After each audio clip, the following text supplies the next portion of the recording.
لله كفى وسلام على عباده الذين اصطفى أما بعد فأعوذ بالله من الشيطان الرجيم بسم الله الرحمن الرحيم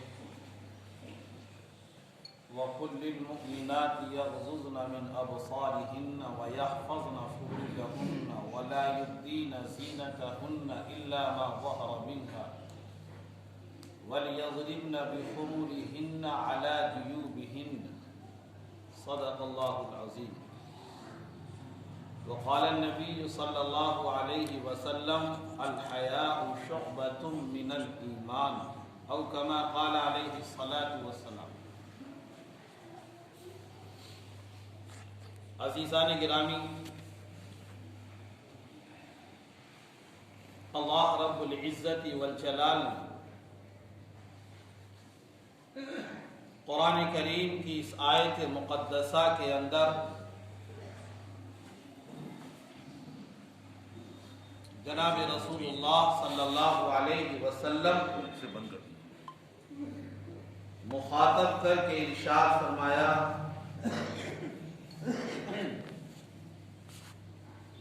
نبی جی آپ ایمان والی عورتوں سے، مومن عورتوں سے کہہ دیجئے یغضضن من ابصارہن کہ اپنی نگاہوں کو نیچا رکھا جائے، وَيَحْفَظْنَ فُرُوجَهُنَّ اور اپنے ستر کی، اپنی شرمگاہوں کی حفاظت کیا کرے، وَلَا يُبْدِينَ زِينَتَهُنَّ إِلَّا مَا ظَهَرَ مِنْهَا اور مواقع زینت کو،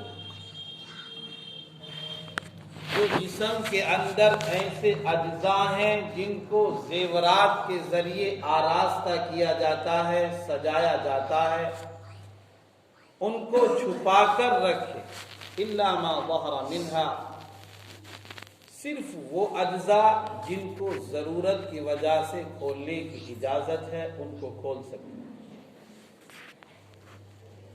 وَلْيَضْرِبْنَ بِخُمُرِهِنَّ عَلَى جُيُوبِهِنَّ اور آپ ارشاد فرما دیجئے کہ اپنے کپڑوں کو، اپنی اوڑھنیوں کو سر سے پیر کی جانب ڈال لیا کریں، لٹکا لیا کریں۔ قرآن کریم کی اس آیت مقدسہ کے اندر پردے کا حکم ہے۔ سوال پیدا یہ ہوتا ہے کہ کھولنے کی اجازت کن اجزاء کو ہے؟ ضرورت کی وجہ سے چہرہ، ہتھیلی، قدمین، ان کو کھولنے کی اجازت ہے، لیکن اس پر بھی سوال یہ ہے کہ چہرہ تو سب سے زیادہ خطرناک چیز ہے کہ نگاہ کا ہر وقت خطرہ رہتا ہے اور اس سے گناہ کا ہر وقت خطرہ رہتا ہے۔ تو اس کا مطلب علماء نے یہ لکھا ہے کہ اگر کسی گھر میں اس طرح سے رہن سہن ہے ایک ساتھ، جہاں پر ساتھ میں عورت کے دیور کا بھی رہن سہن ہے، یا اسی طرح سے ساڑو کا رہن سہن ہے، یا ان کے لڑکے ہیں، اور ایک ساتھ اجتماعی طور پر مکان میں رہتے ہیں، اگرچہ یہ بھی نامحرم ہے، لیکن اگر ان سے کوئی فتنے کا خطرہ نہ ہو، اندیشہ نہ ہو، اور اجتماعی زندگی گزار رہے ہیں، تو یہاں پر چہرہ اور قدمین اور ہتھیلی کھولنے کی اجازت ہے۔ اور اگر فتنے کا اندیشہ یہاں پر بھی ہے تو بالکل مکان کو الگ کر دیں اور مکمل طور پر ان سے بھی پردے کا اہتمام کریں، یہاں پر پھر اس کی بھی گنجائش نہیں۔ نبی پاک صلی اللہ علیہ وسلم معراج کے سفر پہ تشریف لے گئے، وہاں پر آپ کو جنت و دوزخ کی سیر کرائی گئی، ان مقامات کو دکھایا گیا، اور ان کے اندر رہنے والے بسنے والوں کو آپ نے دیکھا. آپ نے ارشاد فرمایا کہ وہاں پر میں یہ چیزیں دیکھ کر آیا معراج کے سفر پہ، لیکن دو قسم کے لوگ اس طرح کے ہیں کہ وہ میرے بعد دنیا میں آئیں گے، میرے جانے کے بعد دنیا میں آئیں گے، اور میں نے ان کو بھی عذاب میں مبتلا دیکھا. معلوم کیا گیا یا نبی اللہ کون لوگ ہیں وہ جن کو آپ نے جہنم کے عذاب میں مبتلا دیکھا اور آپ کے دنیا سے پردہ فرمانے کے بعد آئیں گے؟ پیغمبر علیہ السلام نے فرمایا ایک تو وہ لوگ ہیں، وہ افراد ہیں جن کے ہاتھوں میں بھینسوں کے پونچھوں کی طرح ڈنڈے ہوں گے، اور ان کے ذریعے سے لوگوں پر، کمزوروں پر ظلم و زیادتی کریں گے. اگر کوئی صاحب حیثیت انسان، افراد ان کے پاس سے گزرے تو کھڑے ہو کر ادب کے ساتھ اس کو گزاریں گے چوراہوں سے، راستوں سے. اور اگر کوئی کمزور طبقے کا مزدور وہاں سے گزر جائے تو پھر اس کی خیریت نہیں، وہ آسانی سے نہیں گزرے. ایک تو وہ افراد ہوں گے، دوسرے وہ عورتیں ہوں گی جو لباس پہننے کے باوجود ننگی ہوں گی. پیغمبر علیہ السلام نے فرمایا، معلوم کیا گیا یا نبی اللہ اس کا کیا مطلب ہے کہ لباس پہنے ہوئے ہوں گی اور اس کے باوجود وہ ننگی ہوں گی؟ علماء نے اس کے 3 مطلب لکھے. ایک مطلب تو یہ ہے کہ لباس اتنا ناقص اور کم بدن پر ہوگا کہ جس کے پہننے کے باوجود ننگی نظر آئے، جیسا آج کے ماحول میں آپ اپنی آنکھوں سے اس کا مشاہدہ کریں. جسم کا اکثر حصہ لباس پہننے کے باوجود نظر آتا ہے. دوسرا مطلب یہ ہے کہ لباس اتنا باریک ہوگا کہ لباس جسم پر ہونے کے باوجود اندر سے جسم نظر آئے گا. تیسرا مطلب یہ ہے کہ لباس اتنا ٹائٹ اور چست ہوگا کہ لباس پہننے کے باوجود جسم کی ساخت اور بناوٹ اور ہر حصہ لباس کے اندر سے الگ نظر آئے.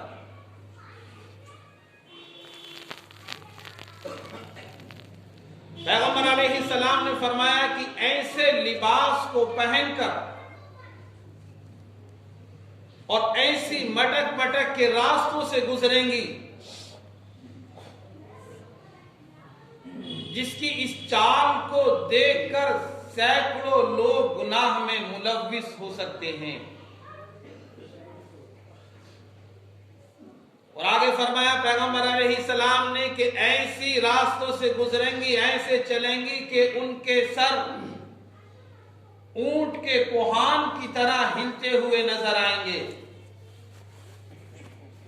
اور پیغمبر علیہ السلام نے فرمایا کہ ایسی عورتیں جنت میں داخل نہیں ہوں گی. اور آقا انعامدار علیہ السلام آگے ارشاد فرماتے ہیں کہ جنت میں داخلہ تو دور کی بات، جنت کی خوشبو 500 سال کی مسافت سے محسوس ہونے لگے گی، اور ایسی عورتوں کو جنت کی خوشبو بھی میسر نہیں ہوگی.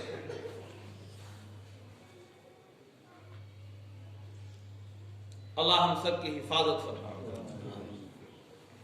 اور یہ غیروں کی بات نہیں، اپنی بات ہے، میری اور آپ کی بات ہے. آپ مشاہدہ کریں، تھوڑی دیر کے لیے سوچیں، ذرا کسی شادی کے احوال کو اور حالات کو دیکھیں. شاید ہی 1-2% برقع آپ کو مل جائے شادی کے فنکشن میں. پردہ تو بہت دور کی بات، سر سے دوپٹہ بھی سیمنٹ کے بیگ کے اندر. اور وہ ہماری مائیں، بوڑھی مائیں، سب سے پہلے پردے سے باہر وہ ہوتی ہے جس کا اثر بچیوں پر پڑتا ہے. جب ہمارے بڑے فنکشن میں پردے سے باہر ہیں تو بچیوں کے پاس پردہ کون سی چیز ہے؟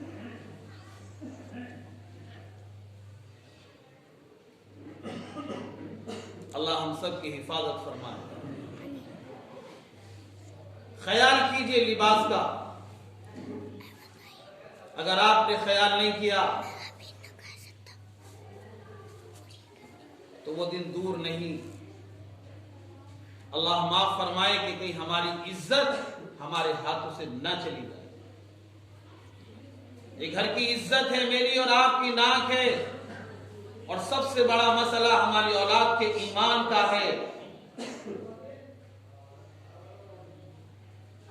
ابھی تقریباً 15-20 دن پہلے میں سہارنپور ایک پروگرام میں تھا، ایک بہت بڑے عالم نے بتایا ایک ایسے ایک بچی کا مسئلہ تھا، ہم نے ان لوگوں سے بات چیت کی، اس کی واپسی کی، انہوں نے ہمیں جواب دیا، انہوں نے کیسی باتیں کرتے ہو، ایک کیس نہیں 200 کیس اس طرح ہیں، 200 کیس ہیں اس طرح کے۔ اللہ ہماری حفاظت۔ لیکن اس کی وجہ یہی ہے کہ ہم بچپن سے اور شروع سے پردے کا خیال نہیں کرتے، لباس شرعی نہیں پہناتے، وہ لباس جس کو پہن کر اگر ہم حیا کے طور پر دیکھیں تو ہمیں خود برا محسوس ہوتا ہے، لیکن اگر وہ گھر سے باہر نہیں، وہ زینت جو گھر کے شوہر کے لیے خاوند کے لیے ہونی چاہیے وہ زینت غیروں کے لیے ہوتی ہے، وہ مہمانوں کے لیے ہوتی ہے، رشتہ داروں کے لیے، خاندان والوں کے لیے یا آنے والوں کے لیے ہوتی ہے، گرچہ اس زینت کا اگر حکم ہے تو شوہر کے لیے گھر میں چھپ کر کے، لیکن غیروں کے لیے۔ اور پھر اسی وجہ سے حالات اس طرح کے، دوسروں کو ہم بعد میں کہیں، پہلے کبھی ہماری اپنی ہے، ہم ہٹے ہوئے ہیں راستے سے، پھر دوسرے ہمارے بچوں کو ٹارچر کرتے ہیں، اور حالات اس طرح کے بن گئے کہ مخلوط تعلیم، اس سے بچنے کا کوئی راستہ نہیں، اور تعلیم بھی ضروری دلانی ہے بچوں کو، تعلیم سے دور بھی نہیں رکھ سکتے ہم، لیکن کیسے بچیں گے اس سے، اس کی غور و فکر کریں، خوب سوچ لیں اس بات کو۔ پیغمبر علیہ السلام نے فرمایا الحیاء شعبۃ من الایمان، حیا ایمان کا ایک شعبہ ہے، اذا فاتک الحیاء فافعل ما شئت، کہ جب انسان کے اندر سے حیا نکل جاتی ہے تو اب اس کا جو جی چاہے وہ کرے۔ حیا ہی ایک ایسی چیز ہے کہ جو انسان کو غلط راستے سے اور غلط طریقے سے روک کر کھڑا کر دیتی ہے، اور اگر انسان بے حیا ہو گیا، حیا اس کے اندر سے نکل گئی، تو اب ایسے مانیے کہ بدفعلی کی، بدکرداری کی ابتدا یہاں سے شروع ہوئی، اب آگے بڑھتے بڑھتے نوبت کہاں تک پہنچتی ہے اللہ معاف فرمائے۔ وہ ہمارے پھول سی بچیاں، معصوم بچیاں، سب کچھ ہم ان کے لیے قربان کر رہے ہیں، اور اللہ معاف فرمائے ذرا سی بے احتیاطی کی وجہ سے غیروں کے ہاتھوں میں، اور سب سے بڑا مسئلہ ان کے ایمان کا، اب ایمان نہیں بچے گا، اللہ ان کے ایمان کی حفاظت فرمائے، انہیں ایمان پر ثابت قدمی نصیب فرمائے۔ پیغمبر علیہ السلام نے ارشاد فرمایا، معلوم کیا آپ نے فرمایا کہ وہ شخص دیوس ہے، حدیث کے الفاظ معلوم کیا گیا نبی اللہ کون دیوس ہے، کون شخص دیوس ہے؟ آپ علیہ السلام نے فرمایا کہ جو شخص اپنے گھر کی مستورات کو، عورتوں کو پردے بے پردگی سے نہ روکتا ہو اور ان کے بے پردگی والے فعل سے خوش اور راضی رہتا ہو، ایسا شخص دیوس ہے۔ اور آپ نے فرمایا کہ 3 لوگ جنت میں نہیں جائیں گے، ایک یہی شخص دیوس جس کو آپ نے دیوس فرمایا، اللہ میری بھی حفاظت فرمائے، سب کی حفاظت فرمائے، برا مت ماننا سب شامل ہیں اس میں، ہو سکتا ہے میں آپ سے زیادہ شامل ہوں، اللہ حفاظت فرمائے۔ اور دوسری وہ عورت جو مردوں کی مشابہت اختیار کرتی ہے وہ جنت میں نہیں جائے گی. اور تیسرا وہ شخص جو شراب کا عادی ہے. یہ تینوں لوگ پیغمبر علیہ السلام نے فرمایا کہ جنت میں نہیں جائیں گے. دیوس اور مردوں کی مشابہت اختیار کرنے والی عورت اور شراب کا عادی. نبی پاک صلی اللہ علیہ وسلم نے خواب دیکھا اور ایک مرتبہ اپنے خواب کو بیان فرمایا. حضرات انبیاء علیہ السلام کا خواب سچے ہوا کرتے ہیں. انبیاء صادقہ میری آپ کی طرح نہیں, سچے ہو. تو پیغمبر علیہ السلام نے اس خواب کو بیان فرمایا اور اس کے اندر فرمایا کہ 4 طرح کے لوگوں کو میں نے خواب میں جہنم کے عذاب میں 4 طرح کے لوگوں کو مبتلا دیکھا ہے. معلوم کیا یا نبی اللہ کون کون ہے, کون کون سی برائی ہے وہ جن کو آپ نے دیکھا. فرمایا ایک وہ شخص جو فرض نمازوں کو چھوڑتا, ان کے اندر سستی کرتا, نماز کے وقت میں پڑا سوتا رہتا. کیا عذاب دیکھا یا نبی اللہ. آپ فرماتے ہیں کہ میں نے ایک فرشتے کو دیکھا کہ اس کے ہاتھ میں ایک بھاری پتھر ہے اور وہ پتھر اس شخص کے سر پر مارتا ہے جس کی وجہ سے سر چورا چورا ہو جاتا ہے اور پتھر لڑک کر دور چلا جاتا ہے. فرشتہ تب تک اس پتھر کو اٹھا کے لاتا ہے, سر جیسا تھا ویسے ہی ہو جاتا ہے اور پھر وہ فرشتہ اس کے سر پر اس پتھر کو پھر مارتا ہے. اور کہ آپ علیہ السلام فرماتے ہیں کہ یہ سلسلہ چلتا رہتا ہے. میں نے نمازوں کے چھوڑنے والے شخص کو اس عذاب میں مبتلا دیکھا.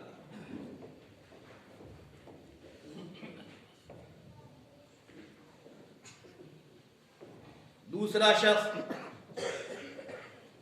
جھوٹی گواہی دینے والا, جھوٹی باتوں کو ادھر سے ادھر کرنے والا. عذاب میں دیکھا آپ, اس عذاب میں دیکھا. آپ علیہ السلام فرماتے ہیں کہ میں نے دیکھا ایک فرشتہ ہے اور اس کے ہاتھ میں آنکڑا ہے لوہے کا اور وہ فرشتہ اس آنکڑے سے اس شخص کے منہ کو جو جھوٹی خبریں ادھر سے ادھر کرتا ہے اور جھوٹی باتیں اور جھوٹی گواہی دیتا ہے, منہ کے اندر ڈال کر گدی کی طرف کان کی طرف چیر دیتا ہے منہ کو اور پھر وہ صحیح ہو جاتا ہے اور پھر وہ فرشتہ اس کے ساتھ وہی عمل کرتا ہے. اور آپ علیہ السلام فرماتے ہیں کہ یہ سلسلہ چلتا رہتا ہے. اللہ ہم سب کی حفاظت ہو.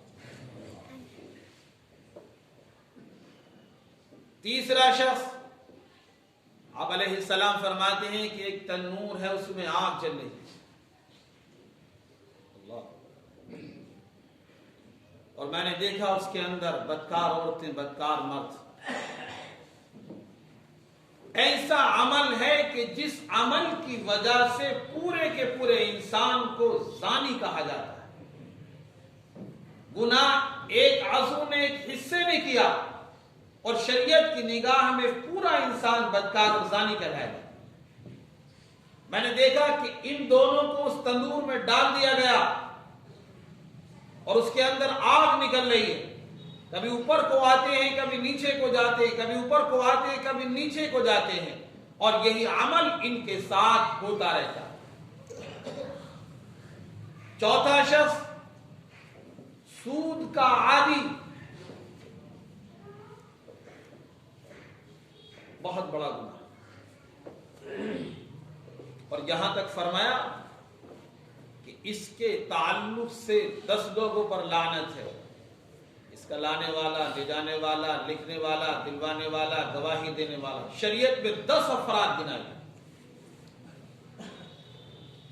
خون اور پیپ کی ایک نہر ہے اور یہ سود کا استعمال کرنے والا اس میں تیر رہا ہے اور تیرتے تیرتے جب کنارے کی طرف آتا ہے تو فرشتہ اس کے منہ میں پتھر ٹھونس دیتا ہے. پھر یہ اندر کی جانب چلا جاتا ہے. پھر تیرتے تیرتے کنارے کی طرف آتا ہے, فرشتہ پھر اس کے ساتھ یہ عمل کرتا ہے.